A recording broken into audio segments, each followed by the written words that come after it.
Welcome all. We're just going to give it another minute as people are filing into our virtual room. But welcome to the Safety 101 for First Responders, preparing for battery energy storage systems.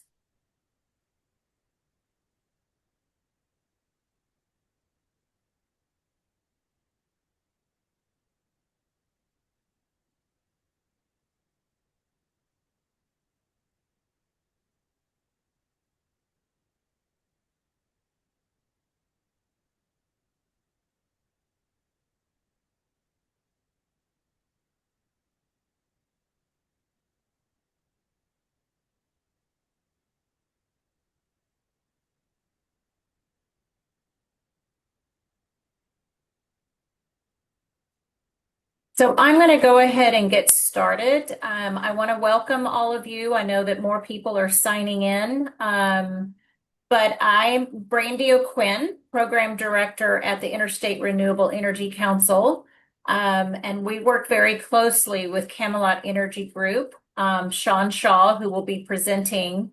But I also want to just say a thanks to the generous support from Esther A. and Joseph Klingenstein Fund for giving us this opportunity to share this information with all of you. Next slide, Sean.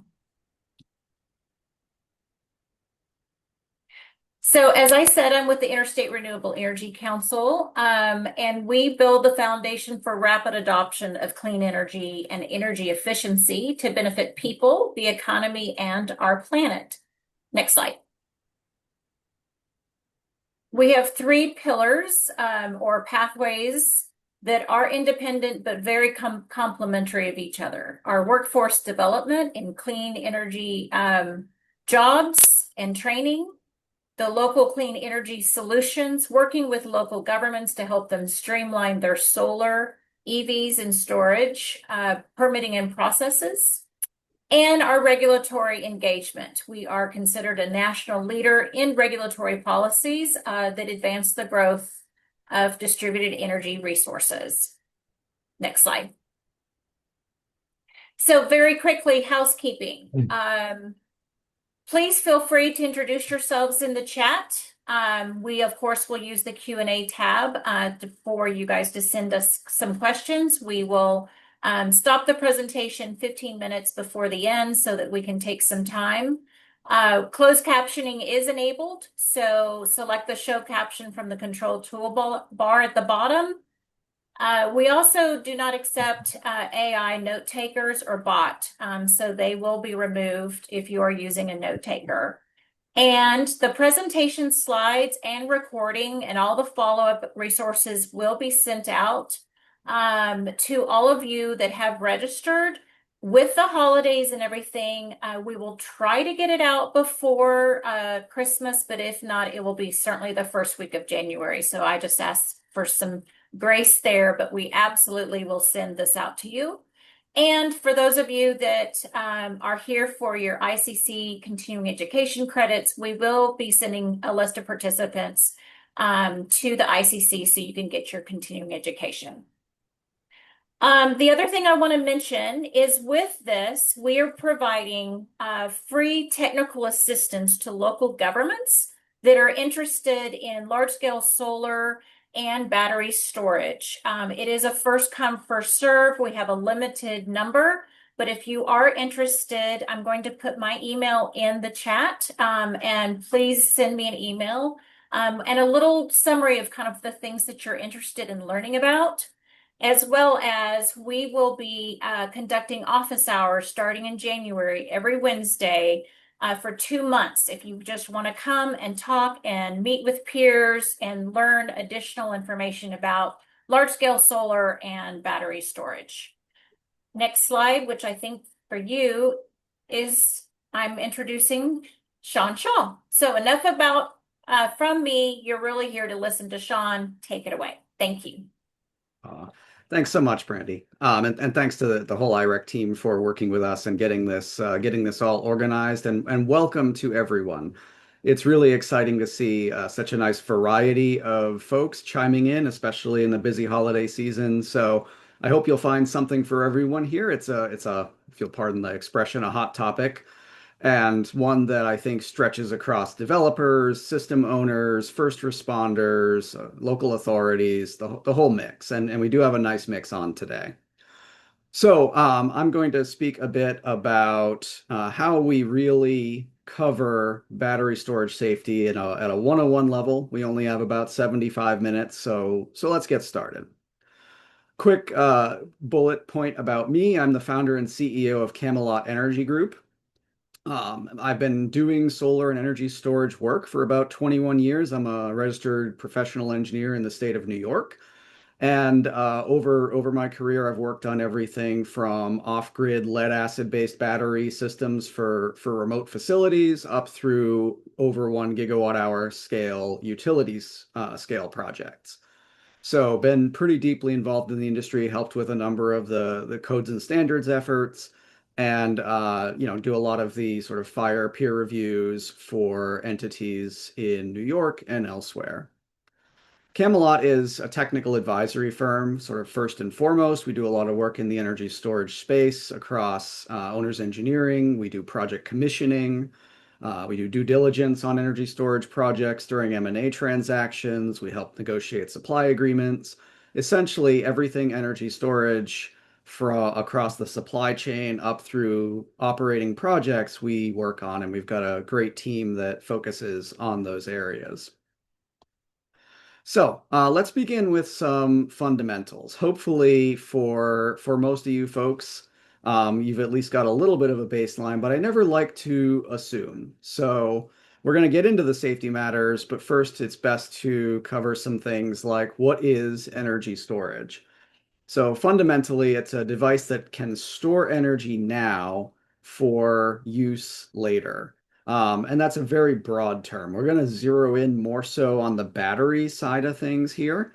But I think fundamentally, the important thing to remember is that a battery isn't a generator, first and foremost. It is actually a net consumer of electricity because it's less than 100% efficient at bringing in energy now and sending it out to the grid later.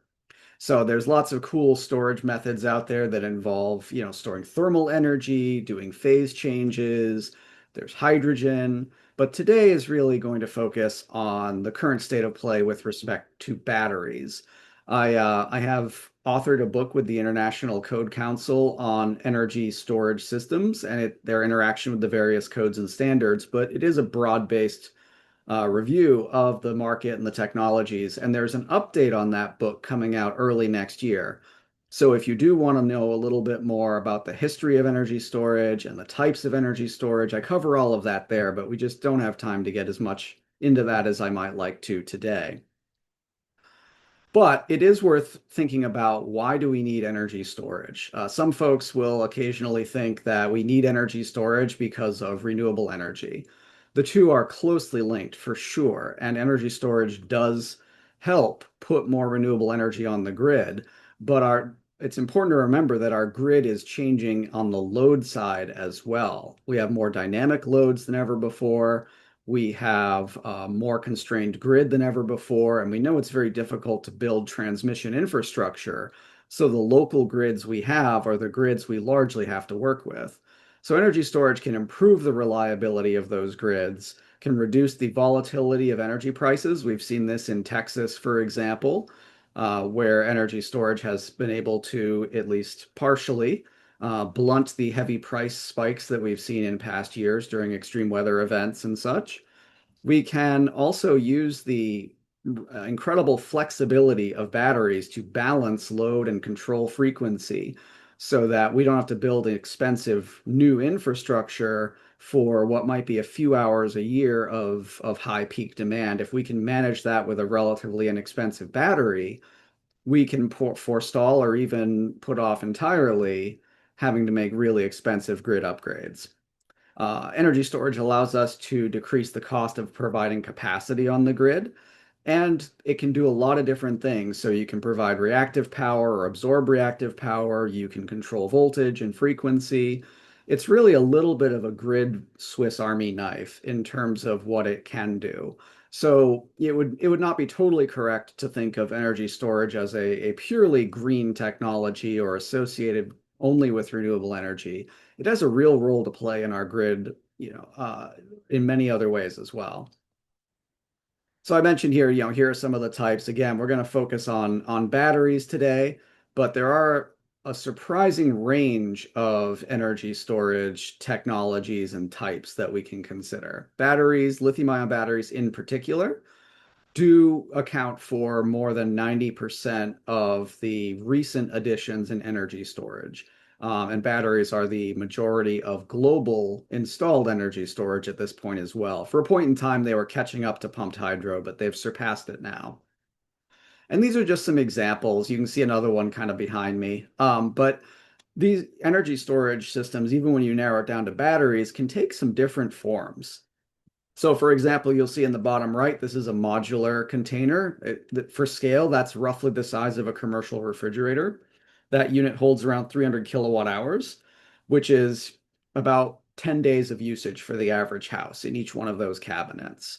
Meanwhile, on the left side and in the upper right, you can see some of these larger, 20 to 40 foot containers that are more common on utility scale sites.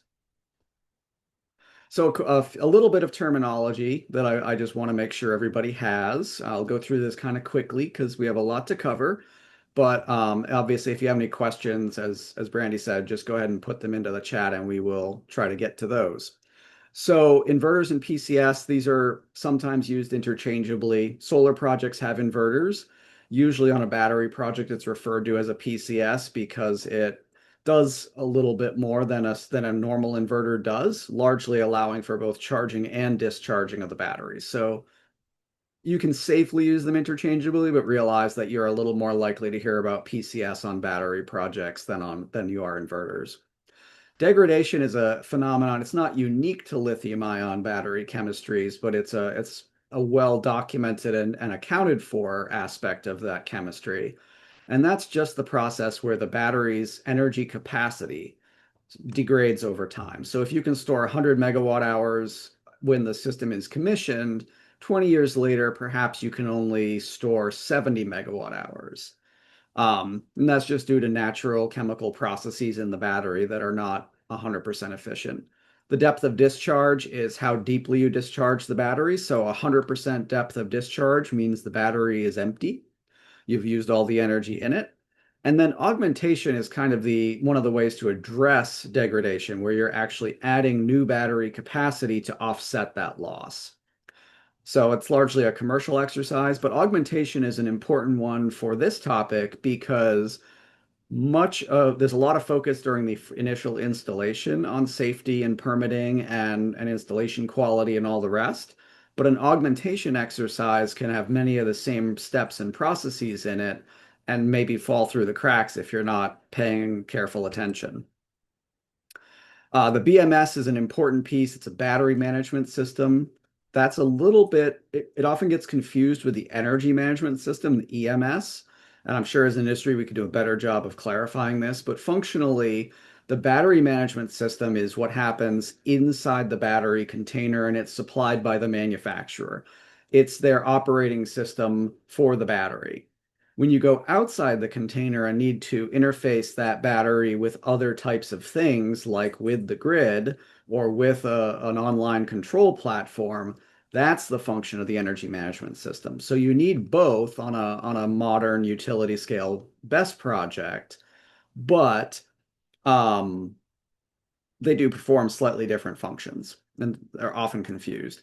SOC is the state of charge. So if the battery is full, the SOC is 100%. And the state of health is the measure of how much capacity is left. That's related to that degradation. So your state of health is what percentage of the beginning of life capacity is still available.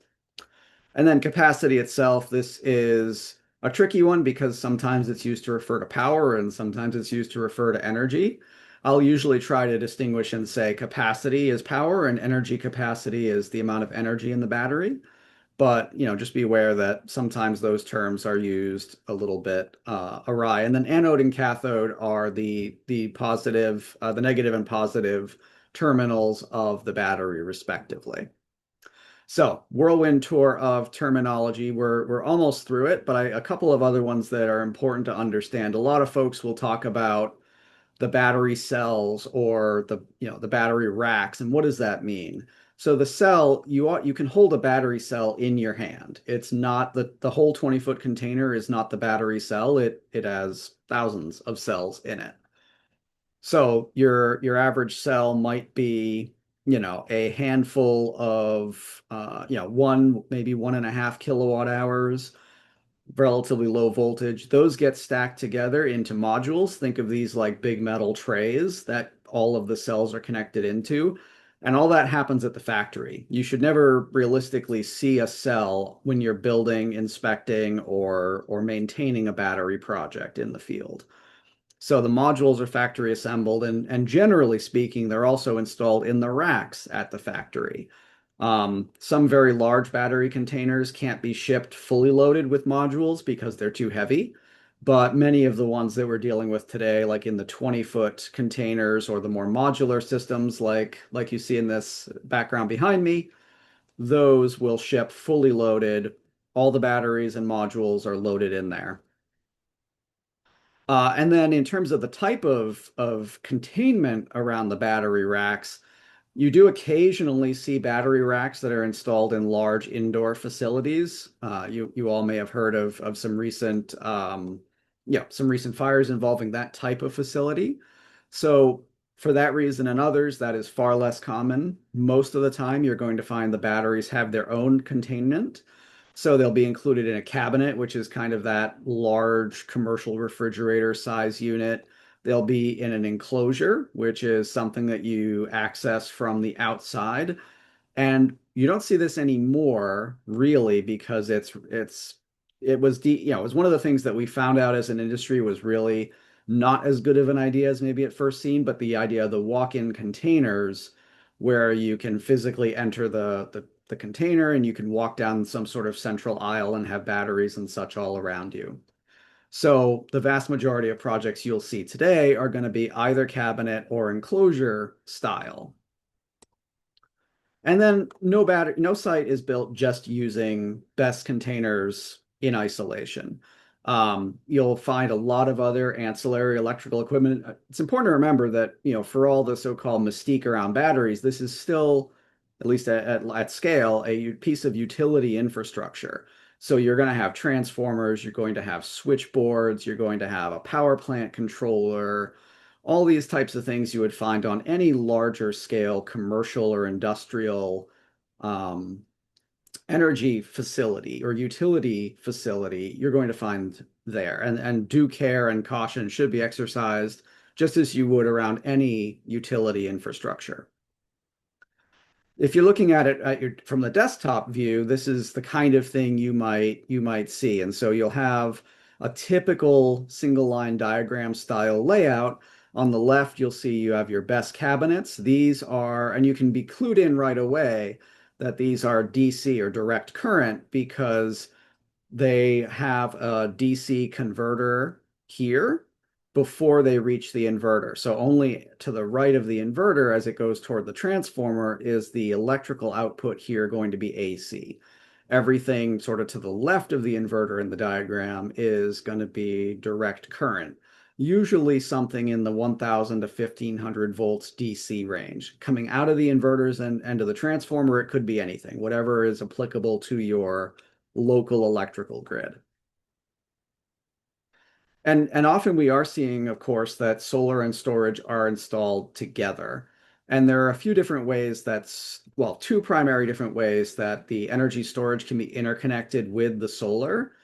And one is on an AC coupled installation. As you can see here, the here's your battery system, and it is connected to its own PCS or inverter. Likewise, you have your typical solar array and PV inverter. So this part of the system on the bottom is like many thousands of other solar installations that you all probably see regularly. Where it gets interesting is when you tie in the battery storage inverter and the PV inverter all behind one grid connection. So it's nice because you can lay things out in AC block formations, which are more efficient and easy to lay out. The downside of it, though, is that you do lose a little bit of efficiency because every kilowatt hour coming from the PV array through its inverter goes through a second inverter and into the battery.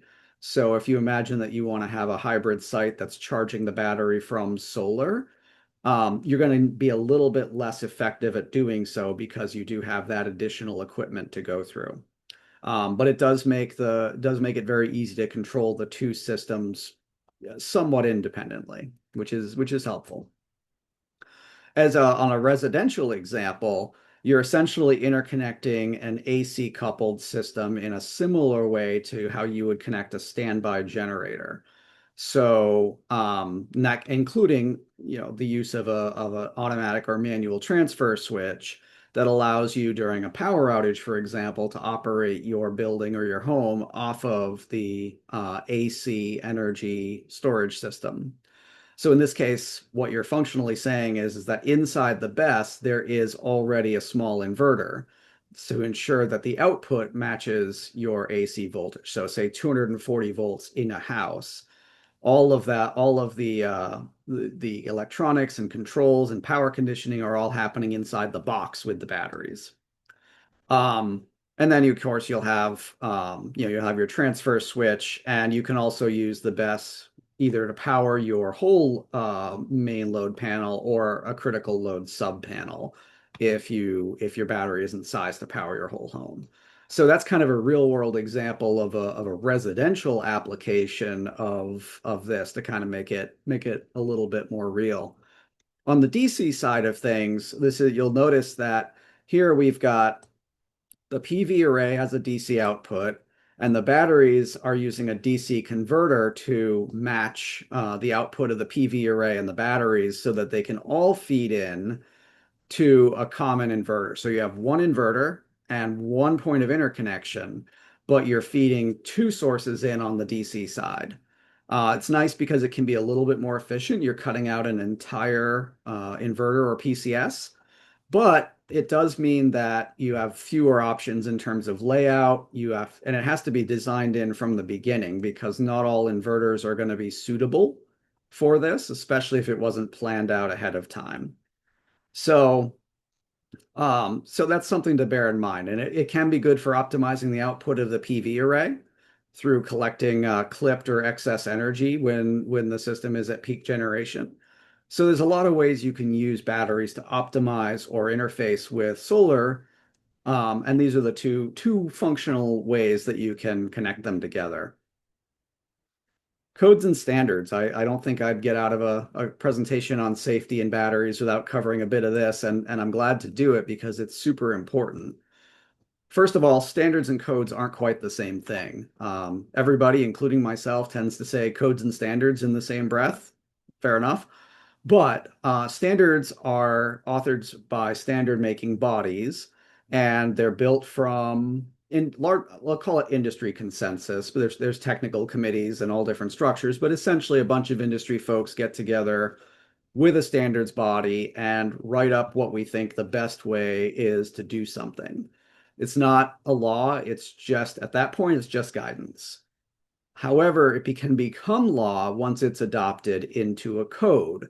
So the code is actually a legal document. It's, administered by at the state or local level. And it often is based on model codes. For example, a lot of the building and fire codes or the fire codes, for example, are based on either NFPA 1 or the International Fire Code. Those are the two main model fire codes that at play here in the US. And they can certainly incorporate standards either by basically wholesale grabbing the standards language and putting it in there, or by incorporating it via reference. And we see both approaches used for battery related standards like NFPA 855.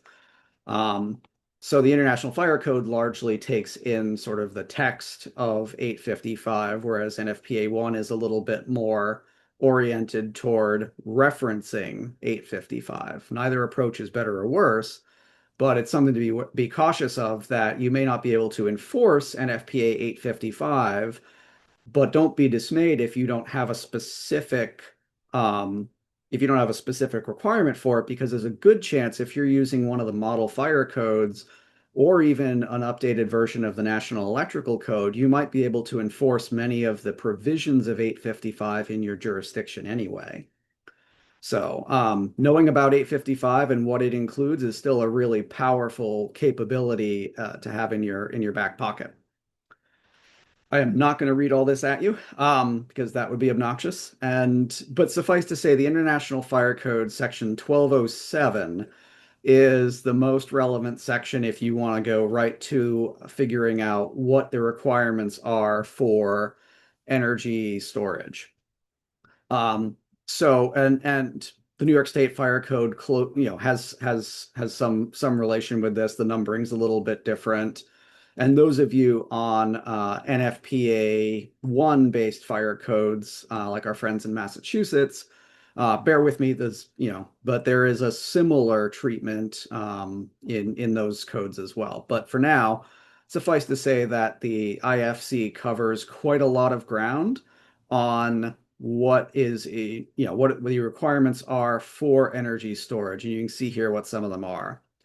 Something to bear in mind is that in general, the fire code will have requirements that apply to all sorts of energy storage systems kind of up front, and then it will have more specific requirements that are broken down by type. So if you are looking at a lithium-ion battery project in your community, you'll want to look not only at the general sections, but look at the electrochemical sections as well. And I think the codes have done a good job of incorporating specific guidance that applies to most of the major chemistries, but you will have kind of general requirements and more technology specific requirements to contend with. The National Electrical Code is also quite vocal on energy storage, and it does largely tie up with the fire code requirements, both NFPA and IFC.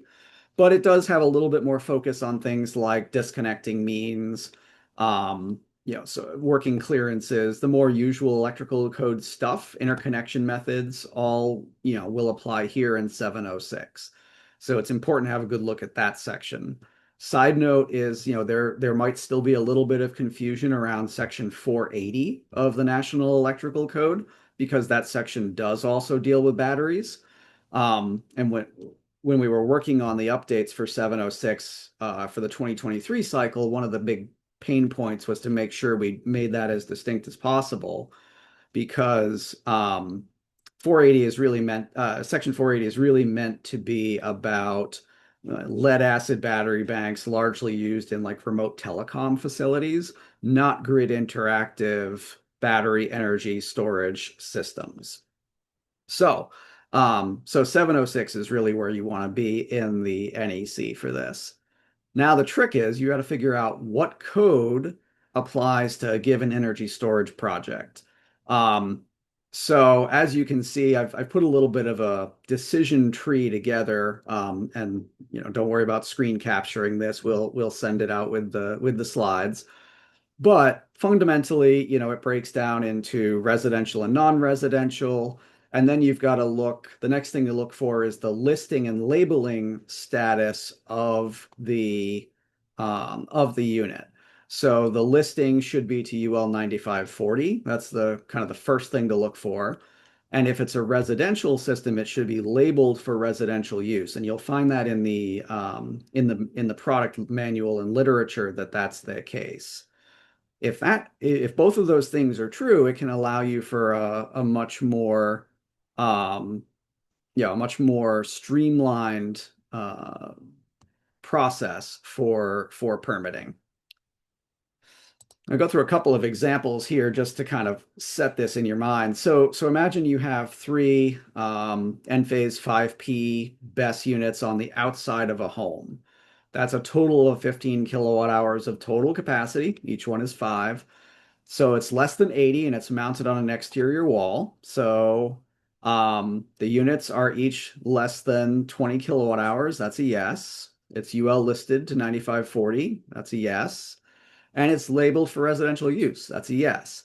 So your streamlined code requirement there is it really has to primarily comply with the NEC. And I'll talk a little bit later on about why that's important.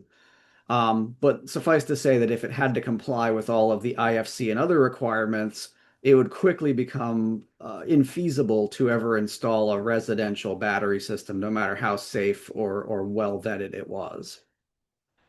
On the other hand, let's imagine we have an Acme system, same system size. There's only one of them in this instance. It's in a basement, but less than 40 kilowatt hours, so that's okay. Each unit is less than 20. That's okay. Uh-oh, but it's not listed to UL 9540 and therefore not labeled for residential use either. So what are we looking at? In this case, you have to comply with all of these things down here below. So for example, if to comply with the IFC, you'll need a hazard mitigation analysis, an emergency operations plan, UL 9540A testing or large scale fire testing. More about that in a bit. You'll also have to comply with the IRC, the NEC, and even get it UL field listed, which that process alone would cost more than the installation. So you can see right away why most residential installations tend to focus on a relatively narrow set of products. Um, I want to go through a few like sort of broad concepts in the code. I wasn't planning on walking through any one code in detail specifically. But labeling is one of the it's something that everyone overlooks and gets wrong at some point in time, but it is also quite important. Because if you all can imagine as a first responder or even a consulting engineer like us, getting to a site for the first time, that labeling is incredibly important for figuring out where you are and where important things like disconnects, e-stop buttons, etc., are located. So these are a few of the requirements here, and my team has actually put together a little bit of a cheat sheet here that collects some of the main labeling requirements in one place. So as you can see, there's a lot of labeling required across the site, and don't forget these are generally speaking outdoor labels, so they have to be suitable for the environment. No, craft store label makers and Sharpies here. This is, placards and engraving and such. So, and we can provide a copy of this for reference if anybody wants it as well. The other one I want to talk about is documentation. So we'll go from labeling to documentation. It sounds like the boring stuff, but this is one of the most powerful tools in the community's toolbox to manage these installations because you are entitled, assuming you're following the code requirements, but you are entitled to quite a lot of information about these systems, so you can make an informed decision about permitting and all of that. So, firstly, a commissioning and decommissioning plan. So these are plans that respectively describe what testing the system will undergo before it's turned on and what means will be used to take it apart and take it away at the end of its useful life. Both plans are code requirements and they're super important. The emergency operations and response plans, quick side note, as of the 2026 edition of NFPA 855, these two terms are now kind of bifurcated.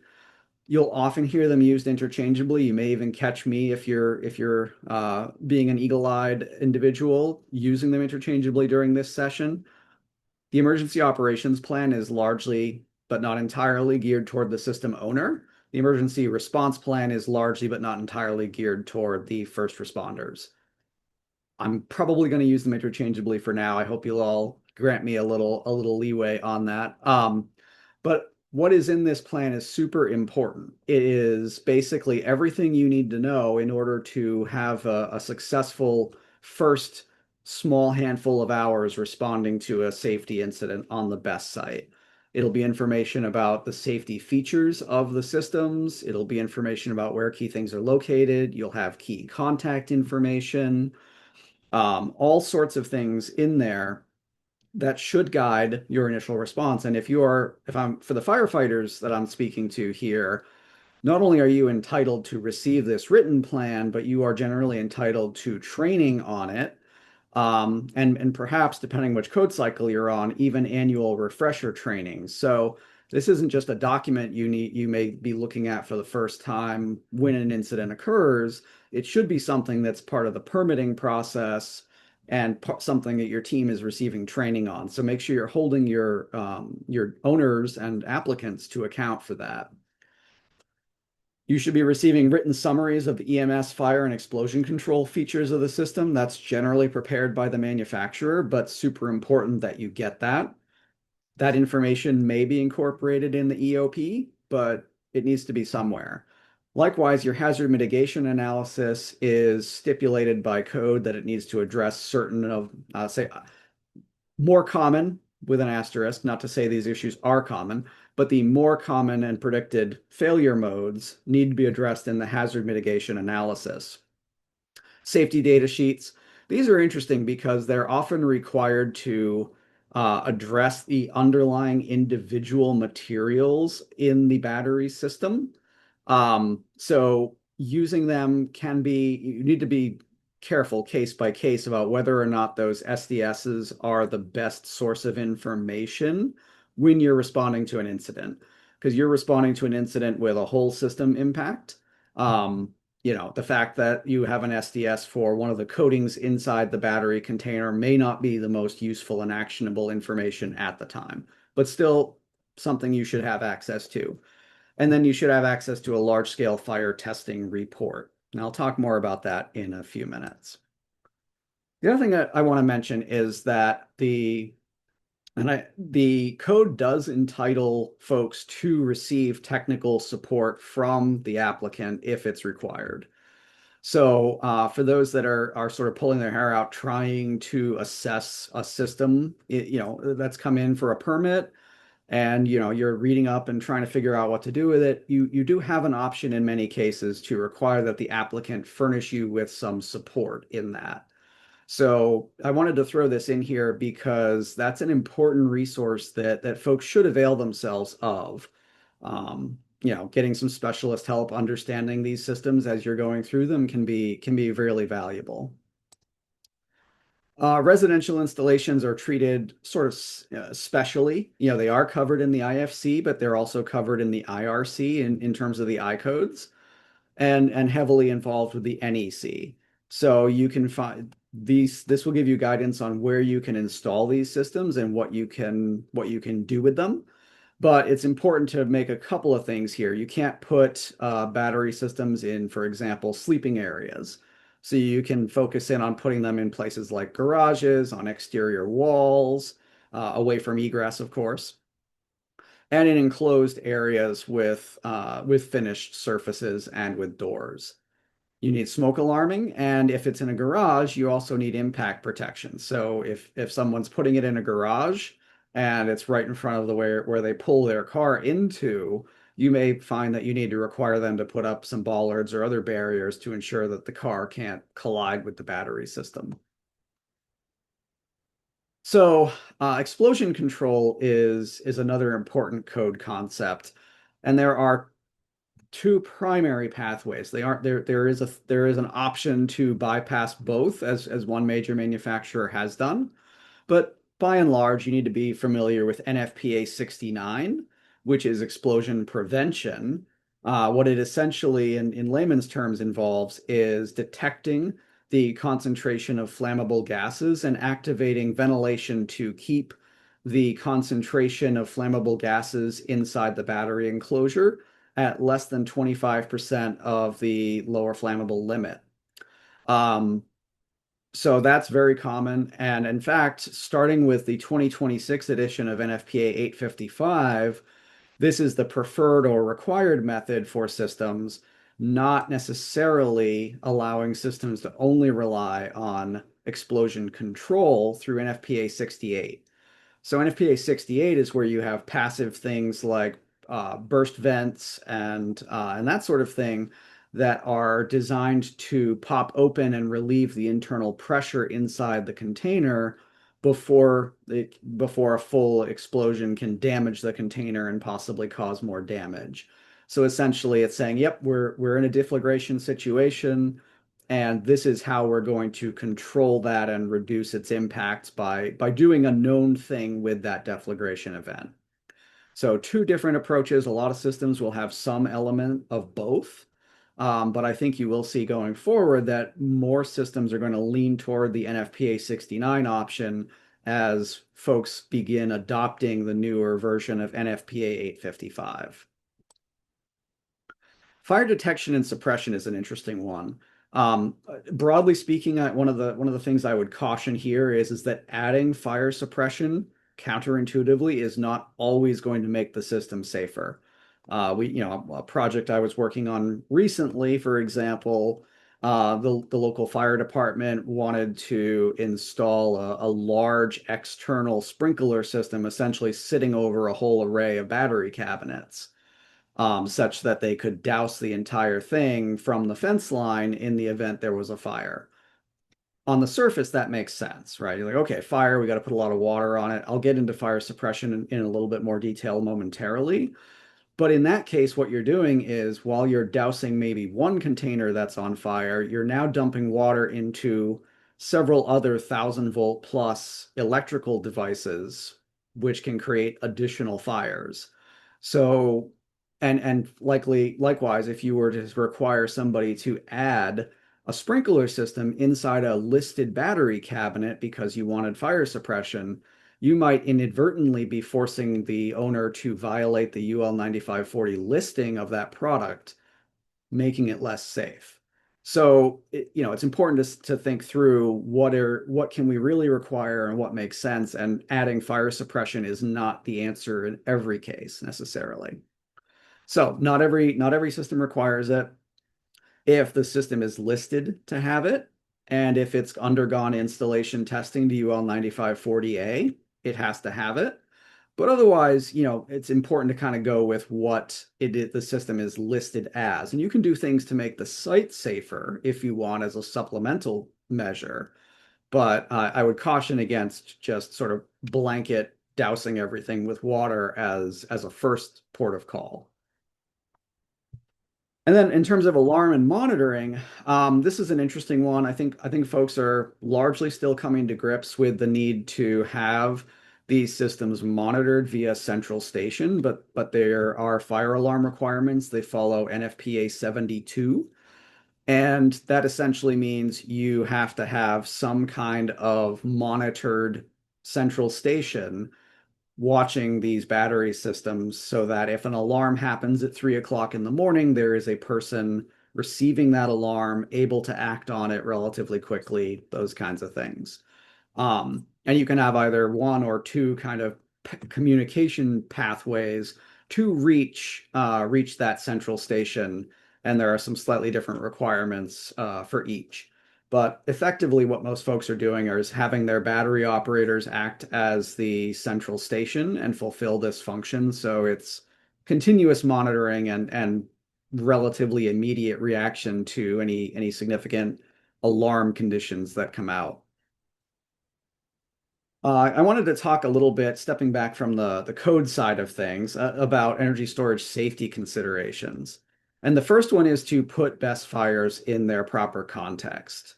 I am in no way suggesting that battery fires are not serious, or they don't need to be planned for, or they don't represent a possible danger. But in terms of how often they occur, it's actually perhaps not as often as folks think. So, for example, I took a couple of years of data from the EPRI Energy Storage Fire Event Database. I filtered it for systems that reflect modern lithium-ion battery systems, taking out lead acid, things like that. And what I found was a little surprising even to me, and that was that of all of the commercial and industrial battery systems out there, they're only catching fire at a rate of about 0.3% per year, which is very similar to the rate at which households, regular residences catch fire. So while battery fires get a lot of news and they can be quite serious, I think it's important to remember that they are not very likely to catch fire, and perhaps are even less likely than some of the other things you might be happy to permit in your local community. And when they do happen, except in very extreme cases, the impact is often quite small. You can see this visual here is an actual battery cabinet after a UL 9540A test, which involves igniting a battery cell, forcing it into thermal runaway, and then monitoring what happens. And as you can see, even with the third module from the bottom, this one here, undergoing a full thermal runaway inside of it, you can only see a little bit of carbon scoring on the container. It almost looks like this thing could be turned on again tomorrow and it would be operating. So um, that's an important thing to think about. There are worst case scenarios, and this is where large scale fire testing is an important thing. Up to this point, large scale fire testing and UL 9540A are have been used almost interchangeably, but they are becoming rather distinct.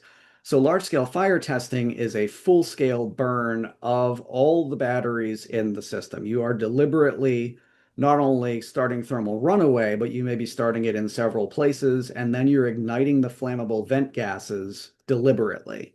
So this is not testing about explosive risk so much as, boy, if we have the whole battery system on fire, what happens and how far apart do we need to space other exposures from that container and such. So little bit, it's easy to combine or conflate LSFT and UL 9540A because they are so similar, but they are a bit different. So LSFT uses the CSA 800 standard. There's also a preliminary test method included in the annex of the latest edition of 855. Though naturally, those two test methods are slightly different. Um, so we're working on consensus there as an industry, but the point is that either way, it's a fully developed fire. You are igniting those gases. In one of those methods, the doors are open because that is likely to spread more flame. Um, it can also be closed. There's arguments for both cases. You're no fire suppression. Really, what you want to know is how far are the flames spreading? How significant is the heat flux on neighboring equipment? And also, you're looking for how long can the battery management system operate under a full burn scenario, because that is going to provide key telemetry and data to first responders and others who are trying to address the incident. So if the full burn scenario takes that out in the first few minutes, it's a more risky situation. Whereas if the BMS is able to operate a bit longer, that's more data you have in making decisions about how to address the fire. UL 9540A starts at the lower level. It starts with the cell level, and that actually feeds into the LSFT test.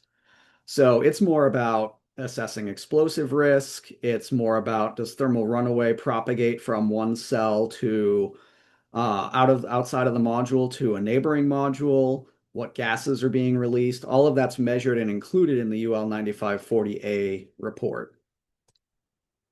I'm going to skip quickly through this because there are some things I want to get to, and as usual, I'm waxing on a bit. But these are the steps to kind of getting a safer system. So the first step is going to be testing and certification. That's large scale fire testing, UL 9540A, the UL 9540 listing, etc. And then the next thing you want to do is you want to be able to detect an incident as early as possible. So initially, your first indication might be from your battery management system registering a cell voltage drop or a spike in cell temperature. That's going to happen very early. Um, at that point in time, you may not be able to stop thermal runaway, but that could be your first indication. Um, from there, the next thing you'll do is you'll detect the hydrogen off-gassing. The first gas released from a cell in thermal runaway is going to be hydrogen. So that won't be picked up by a smoke detector, but it will be picked up by a hydrogen gas detector. So again, that can give you an early early indication. Then you're into smoke, and eventually you're most likely into fire. So these are the basic layers of sensing that should be happening inside the battery enclosure.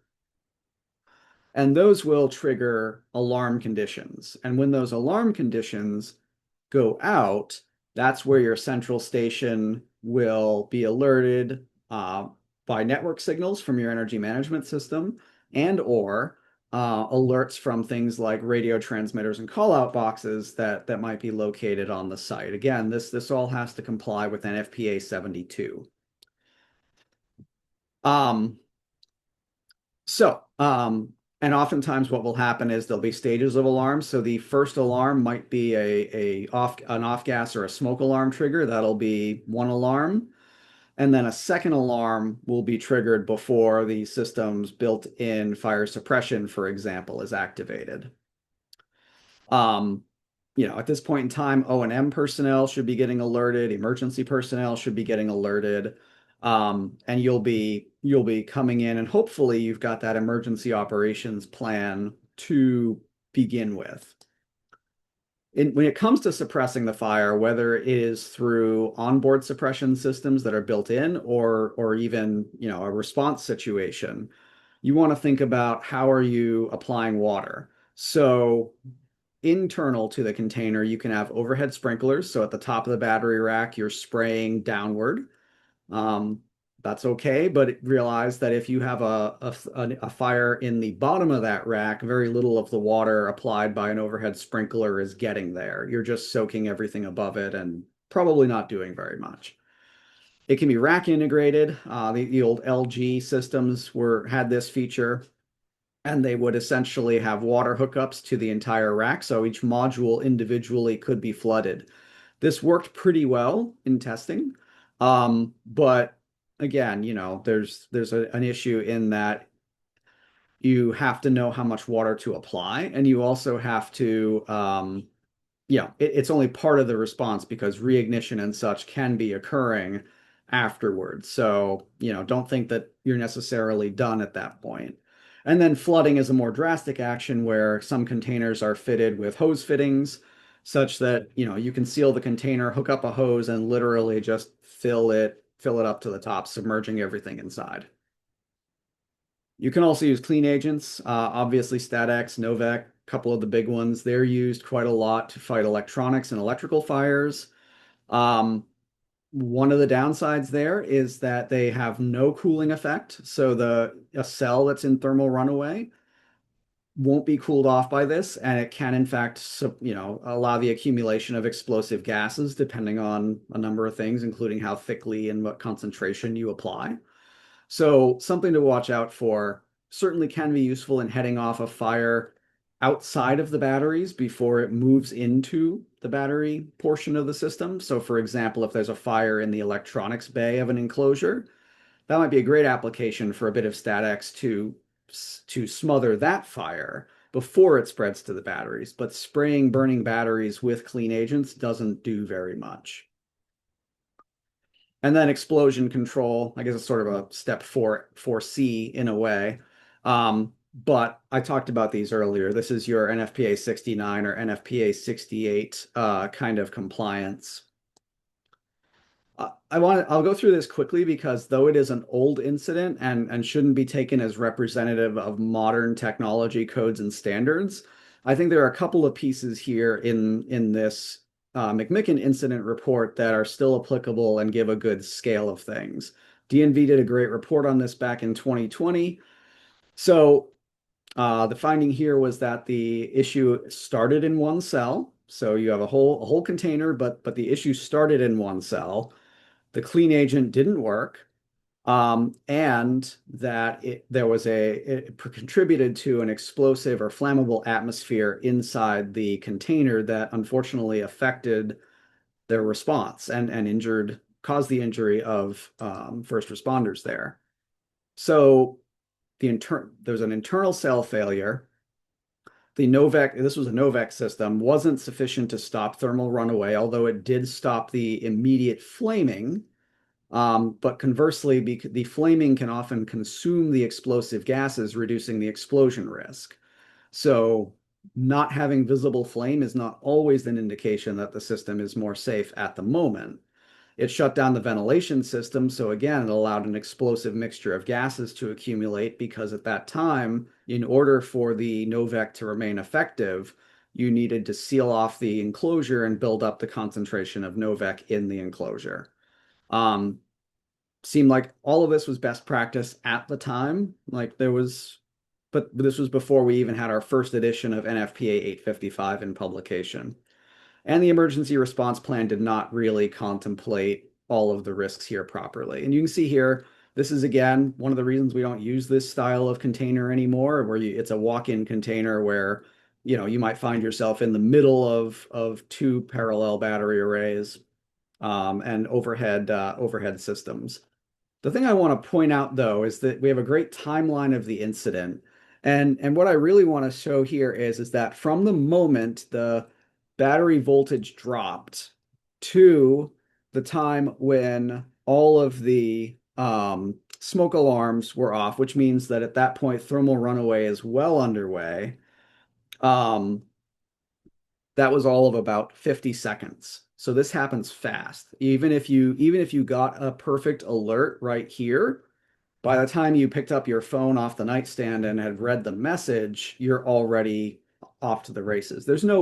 Practically speaking, there's no interfering in this process and stopping it. All you can do is contain and mitigate the spread of thermal runaway and keep it from affecting more of the site. The other thing to note here is that, and this is something that I'm really glad to say that modern codes and standards have addressed, is you have more backup power requirements for BMS. So because this system basically lost visibility to all of the internal sensors before the fire department even really got to the site, it made it much more hazardous to deal with unfortunately some difficult effects. And then you see here that by allowing that concentration of gases to exist, the mixing when the door was opened created an explosive situation. So we wouldn't expect something like this to happen again today, but we're always working on making these systems more safe. In terms of planning, um, this is an important phase, and I can't spend enough time on this today, but these are the hazard mitigation analysis. This will largely come from the battery manufacturer, but may be required to have some updates for your site in particular. But these are the main hazards that HMA has to address, and these are the areas where you can require it. I mentioned the emergency operations plan before. Couple of things here. If you don't know what it should include or you don't know how to write one, NFPA 855 has a template in it that we've used in the past. We kind of have our own now, but it's a very good template to write out what needs to be in there. And as you can see, these are sort of a table of contents of what goes into that ERP or EOP, and it is pretty thorough. There is a lot in here. This is not a simple tiny document. And then quickly in terms of response, a couple of things to bear in mind here. So firstly, you have issues identified. It progresses to an alarm. Then you have dispatch. And now as you arrive to the site, you're doing your system size up, starting to plan your incident command approach. And now you're monitoring progress and controlling exposures because in almost all cases, you don't want to be trying to combat a fire inside of a battery enclosure. It's a complete loss. At that point, your priority really should be containment, monitoring, ensuring that it doesn't affect nearby equipment or spread, cause a ground fire or spread to other items nearby. So that's really the focus. And then eventually you're down into decommissioning and figuring out what happened. So firstly, follow the EOP unless there's a really good reason not to. You want when you're making the EOP and approving it, that's the time to put in the effort and get all of that right. You won't necessarily catch everything, but the more thought and care you put into that process, the easier the first stages of the response will be. As I mentioned earlier, using water is something that you probably want to address with kind of a bit of care, and as it might accidentally trigger more fires. We've seen that on past incidents where inadvertent application of water caused issues. And then let it burn if you can. Let that container that it's originally affected burn and work as it's designed to.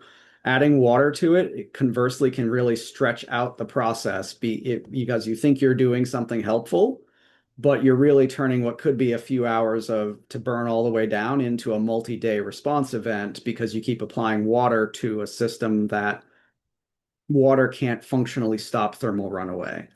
Um, Maintaining a good distance. If you align yourself along the corner of the BESS units, that means less exposure if there's ever any event of flying debris.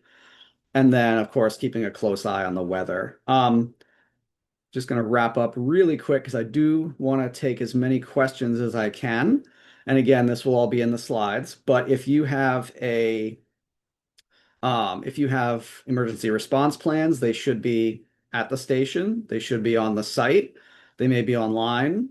Who do you contact is in the EOP. Where do you disconnect the system? There should be a placard at the point of interconnection. And again, it should be in the EOP. And then in terms of finding current conditions in the enclosure, hopefully you sorted this out during permitting and such so that you can get access in the moment. Otherwise, you'll have to get it via the system operator, who should be able to either give you access or read off to you current conditions at your request. I'll just skip past that a little bit. So, conclusion. Unfortunately, I didn't get a chance to cover everything I wanted to, and I'm very sorry about that.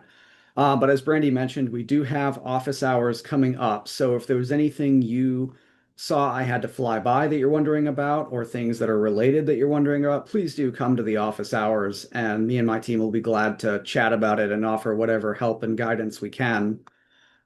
Fire and explosion risk in batteries is a real issue. It shouldn't be minimized. It shouldn't be poo-pooed, as it were, but it is perhaps a little less common. And I think we need to consider the risks in context with other items we live and work around every day. The modern codes and standards can help manage the risk. There's a lot in there. You don't have to invent your own requirements. Probably what you need to be safe is already in a code or a standard somewhere. And each new edition is materially better than the last. And remember, there are helpful resources. The large-scale solar and storage toolkit that we and IREC put together recently is one. Um, Code-required technical support could be another, and there's a lot of resources available from public agencies like NYSERDA that can also help you safely evaluate and work on these systems. So with that, only a couple of minutes over. I'd love to take some questions, but firstly, thank you all for sticking with it. Hopefully that wasn't too boring. And yeah, I look forward to hearing some questions from folks. Great. Thank you, Sean.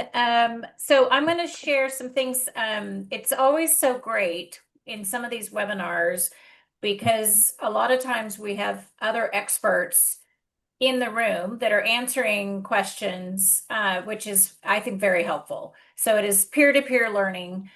So I just want to make sure I'm going to repeat a question and some of the answers that are in the chat. So one was, do we have additional data from 2024 and 2025? And are we seeing trends through the years, like the number of fires increasing or decreasing in the intensity of fire? And thanks to John Drucker, he said the migration on January 1, 2026 to the NERIS, National Emergency Response Information System for the U.S. fire departments will include enhanced reporting capabilities for energy storage systems, Mhm. which is great. And also, I think he also mentioned that the legacy National Fire Incident Reporting System will be retired and then replaced with the NERIS. And he did put a link in the chat. So I just want to say thank you for that. And hopefully that helped answer the question. What kind of hazard does the vented gases pose to residents who live near the large-scale solar and battery storage systems? Is that one for me or did That is for someone? you. Okay. Yeah, no, that's a great question and super important. So we heard a lot about this around, for example, the Moss Landing fire, and we've seen a number of fire events trigger local evacuations and such. Largely, in most cases, as long as your system has reasonable setbacks to the property boundary, there's little impact on air quality in the event of a fire. That's not universally true. You can do what's called plume modeling to assess whether or not that is a reasonable risk. But there was a great deal of work done after the Moss Landing fires about this, and I'd encourage folks to go look for it. I have the link. I can share it later. But there's a lot of work done on how impacted the air quality and other environmental indicators really were after that fire. And in that case, it turned out that evacuating for reasons of air quality concerns was probably not necessary. So in most cases, by the time you reach the fence line or a neighboring property or a neighbor or a home, for example, in most cases your air quality should not require you to evacuate folks at that point. Great. So early on, and I'm trying to find it because I took notes, which is scary. Is fluorine typically present in most lithium-ion battery electrolytes, and subsequently the potential for release of HF gas, or does that vary significantly on battery chemistry? It's a great question. Actually, a lot of the HF gas potential comes from ignition of the plastic materials in the battery enclosure. And that is going to be true of most homes have plenty of plastic in them now. And I don't want to downplay it by any means, but this is another reason why you do want to be a little bit cautious in the application of water to these sorts of fires, because that will lead to more HF gas potentially being generated. But it doesn't tend to spread very far, and it's a pretty localized effect. So the notion of a battery fire dumping HF gas into the vicinity of a neighboring property, for instance, is pretty unlikely. Oh, Right. and I would say the key thing to look for there is look at the UL 9540A test reports. Don't just get the summary, get the whole report, because it has in there a catalog of the emissions gases that are released, so you can satisfy yourself as to what and how much of each key gas is released during a burn event. Great. Thank you. Okay, so to follow up with that question, is there an ERG addressing safety zones? We're in an urban city and we have to worry about toxic exposures. Yeah, no, that's a great question. And urban installed batteries obviously face some challenges that larger outdoor utility or remote installations don't. So in that case, I think the key thing there is really I would definitely conduct a plume analysis, and I would definitely consider, a buffer zone around a lithium ion battery installation in that kind of an urban environment. Um, it's hard to say there's a definitive hard and fast rule to it, because the amount of toxicity and the off-gassing characteristics are different for each system. Yeah, and I think this is just worded differently, but it's similar. Do you recommend a containment area surrounding, including underneath large battery storage developments for easy containment and cleanup? That one sounds a little bit more like runoff, and that's a great question. Um, so again, and if you were to flood, if you had a battery system on fire and you flooded the enclosure and that water got out, despite the containers being weatherproof and such, it's bound to happen. That would be more problematic because you would be picking up whatever's inside that container and floating it out with the water. So another reason why you don't want to overuse water with these systems. If you aren't flooding the system, then there's minimal amount of runoff that's going to occur. There's nothing flowing out of the container in a fire event. It'll either come out as smoke and gases, or it's going to stay put. So I don't think you need a containment system there unless your emergency response plan, for whatever reason, calls for heavy use of water inside the battery enclosure, not, spraying around the outside to keep things cool or put out any flying sparks or embers. That's just water on the ground. That's not anything besides water on the ground. So I would think carefully about what could be coming out and what the true exposure is. In most cases, you shouldn't need it. Think about electrical transformers at substations, for example. Those are full of oil, so they may have containment under them, but there's not liquid lubricants and oils and such inside of battery containers by and large. So I would say usually you don't need it. But I'll give myself some wiggle room and say it's always a little bit case by case. Okay, so this seems to be more of a common concern and just misinformation. So just to make sure. So one community is saying that they are hearing concerns from the community that using water to suppress a battery energy storage system fire could create leach heavy metals that can pollute the groundwater. How valid are these concerns? It's no more true than than putting out any other modern structure fire. If someone's house catches fire and it's full of electronics and other modern amenities, you literally have all the same materials that you're dumping water on and as you put out that fire. Um, so heavy metals, not really. Like a modern lithium ion battery is LFP stands for lithium ferrophosphate. It's lithium, iron, and phosphate. Everything else is wiring, PCBs, not printed circuit boards. It's something that you would find in an electronics store, and it's no more exotic than that.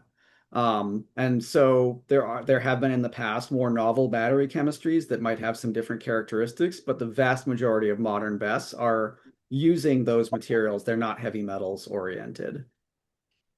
Right. And somebody did put in the chat that that's also why firefighters will use a foam versus water when a car burns. Mhm. Um, Please explain how AHJs can utilize NXD to approve alternative technologies. Oh, yes. So that is a really tough one.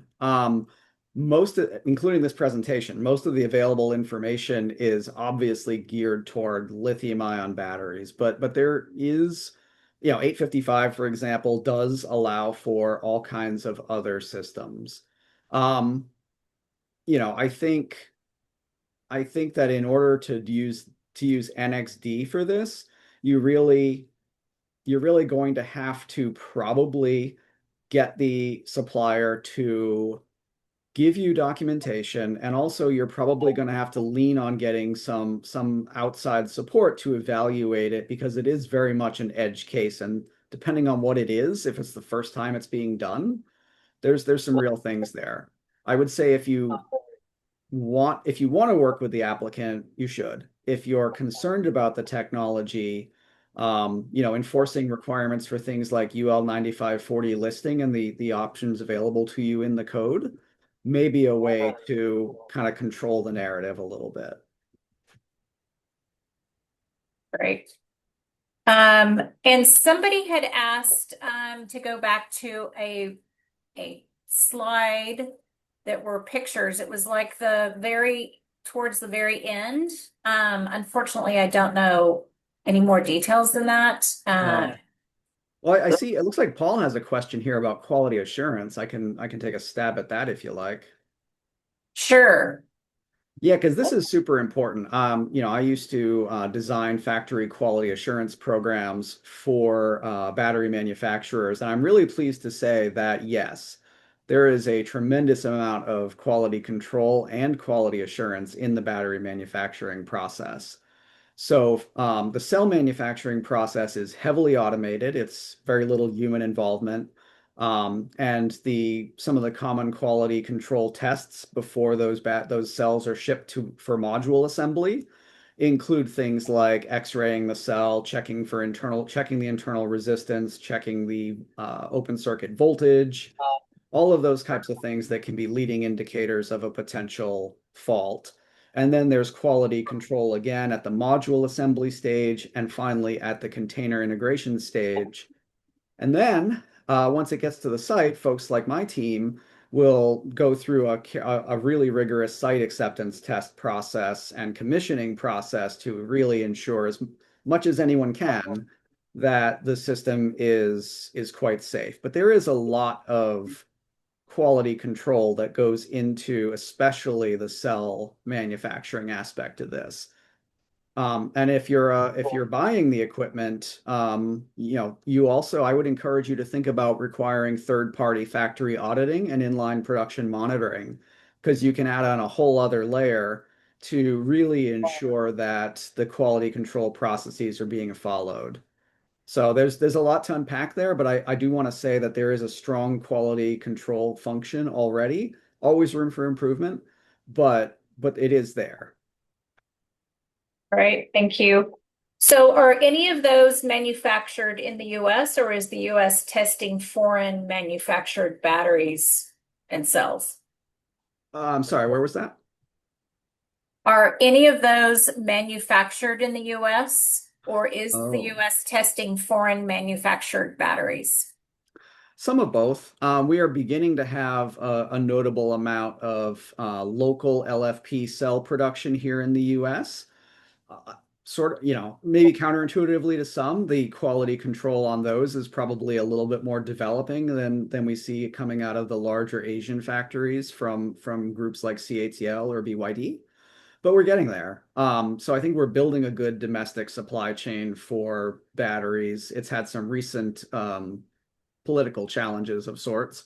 But it is there. And some manufacturers are buying in Chinese cells from, say, CATL, and then integrating them into a container or module that's made here in the US. So there's varying approaches to kind of vertical integration in the space. Right. Also, Kevin put something in the chat in response. Cells are also listed to UL 1973, and labs have follow-up services to audit the labs. That's a great point. Thank you, Kevin. And using UL 1973 listed cells is a condition to getting a UL 9540 system level listing. So if you see, I can give you some background material afterward, but the higher level standards like 9540, if they're properly adhered to, can give you a lot of coverage, so you don't have to check every single underlying components associated listing. Yes. Sorry, audit factories, not labs. That's wonderful. I knew this was a really sharp group, and I love the discussion in the chat. Yeah, it's been great. I've learned a lot as well. Let's see if there's anything else. I want to make sure Paul was taken care of. He was following instructions well. If there isn't anything else, wait. Any recommendations for areas of concern for local review of 2026 NEC? Each edition of the NEC, I think, is getting a little bit progressively better in terms of how it interfaces with and deals with batteries. I would say, not to totally dodge the question, but if you're reviewing against the 2026 NEC, I would pay particular attention to the other documents I listed earlier, which some are required under the NEC, some are required under the fire codes. But either which way, I would continue to lean on the UL listings and the various emergency preparedness documents like the EOP. And focus on those aspects to the greatest extent you can. I'd say that the nicest thing the 2026 NEC does for us is it does continue the effort of kind of harmonizing NFPA 70 with NFPA 855 requirements, and that's where the real meat and potatoes of these reviews is coming from, I would say. Right. And Paul has another question. What do you know about NFPA 800? Ah, NFPA 800 is a really interesting new standard in progress. It's chaired by a great guy named Matt Pace. And but it's incredibly broad. So there will be applicability in an FPA 800 to many of the things that I've talked about today, but it also touches on things like how do you store lithium batteries in a warehouse safely, or I think it touches on disposal of batteries, for example, all of which is kind of beyond the ken of most of the installation codes. Like, the NEC doesn't address that. So it's a very broad standard, and I think it'll harmonize with the other standards out there as far for the areas they cover. But I would picture NFPA 800 as almost this broad umbrella covering the whole life cycle of the batteries from manufacturing up through disposal. And that, we're taking a more focused look right here today on more like the design and installation of those systems. But it's a great standard to keep your eye on. I'd recommend, following it on the NFPA website because there's some interesting developments, and there is good draft language out if you want to have a peruse through some of the red lines and such. Yes. So John Drucker put the link to the 800 codes and standards in the chat. And also it is open for public input until January 29th of 2026. So if anybody wants to redline that, as Sean said. So this is great. So Abid says that NFPA 800 is being developed under the provisional development route. So this is the only opportunity for interested parties to provide public input prior to release as a provisional standard. So everyone has until the end of January of next year to provide input. That's wonderful. I love this. This is great. Any other comments? Questions? I would love to give 10 minutes back to everybody. I don't really see anything. So I want to wish everybody a very safe and wonderful holiday season, and hopefully we'll all reconnect sometime in January. Again, office hours are free every Wednesday starting January 7th. And if you are a local government interested in free technical assistance, please email me again. And thank you all for attending and staying with all of us for this long. It's a long afternoon, so I want to give you 10 minutes of your life back. Thank you, everyone, and happy holidays. Yes, thank you.